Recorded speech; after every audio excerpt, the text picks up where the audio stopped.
नमस्कार. गोदावरी किचनमध्ये तुमचं खूप खूप स्वागत आहे. मी आज मिक्स डाळीचा डोसा बनवणार आहे. त्यासाठी इथं 1 कप तांदूळ घेतलेले आहे. रोजच्या वापराचे तांदूळ आहेत. अर्धा कप मुगाची डाळ, पाऊण कप हरभऱ्याची डाळ, पाऊण कप उडदाची डाळ, सर्व एकाच कपाने घ्यायचं आहे आपल्याला. चवीनुसार शेंदमीठ घेतलेलं आहे मी, तुम्ही साधं पण घेऊ शकता. इथं सर्व डाळी धुवून स्वच्छ भिजू घातले होते 2 तास.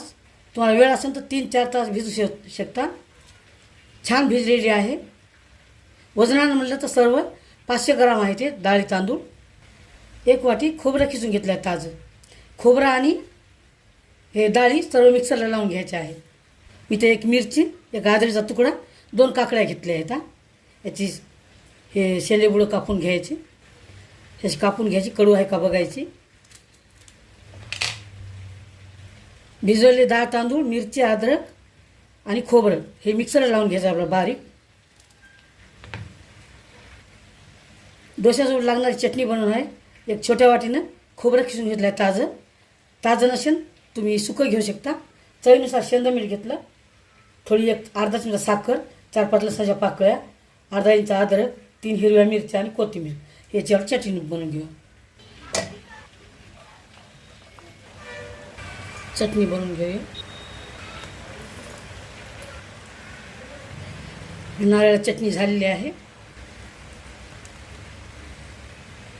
सर्व डाळ तांदूळ खोबरं काकडी सगळं मिक्सरला बारीक काढलेलं आहे. 1 मिरची, अद्रक, मीठ टाकायचं आहे चवीनुसार.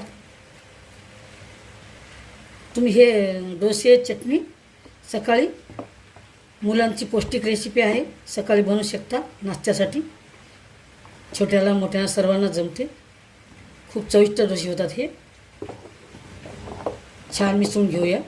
हे ग्राम डाळ तांदूळ 500 ग्राम आहे. मी हे 5 लोकांसाठी नाश्त्याला बनवत आहे. तुम्हाला वेळ असेल रात्री डाळ तांदूळ भिजवायचं, सकाळी मिक्सरमधून काढायचं. दुपारच्या वेळी कधी मुलं म्हणले तर बनवून द्यायचं. बॅटर असं आहे, जास्त पातळ नाही, जास्त घट्ट नाही. बनवूया डोसे. गॅस चालू केलेला आहे, तवा ठेवले, थोडंसं तेल लावायचं. 1 दिवस तवा गरम झाला पुसून घ्यायचं थंड पाण्याचं किचन टॉवेलने. गॅसचा पॉवर मंद आहे. 1 पळी टाकायचं असं. जास्त तवा गरम राहतं, बॅटर पसरत नाही.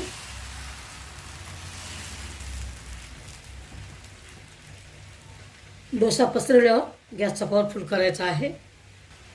थोडा डोसा सुकला, थोडंसं तेल टाकायचं, जास्त तेल लागत नाही. 1 साईड भाजलेला आहे, पलटून घेऊया. पलटून घेऊया. छान भाजलेला आहे, छान भाजलेला आहे. काढून घेऊया.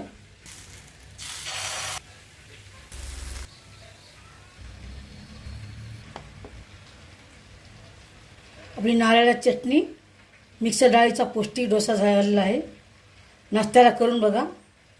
मुलांना मोठ्यांना सर्वांना खूप छान रेसिपी आहे, पटकन होणारी. 1 वेळेस करून बघा. रेसिपी आवडली तर लाईक आणि सबस्क्राईब करा. चला तर भेटूया दुसऱ्या रेसिपीसोबत.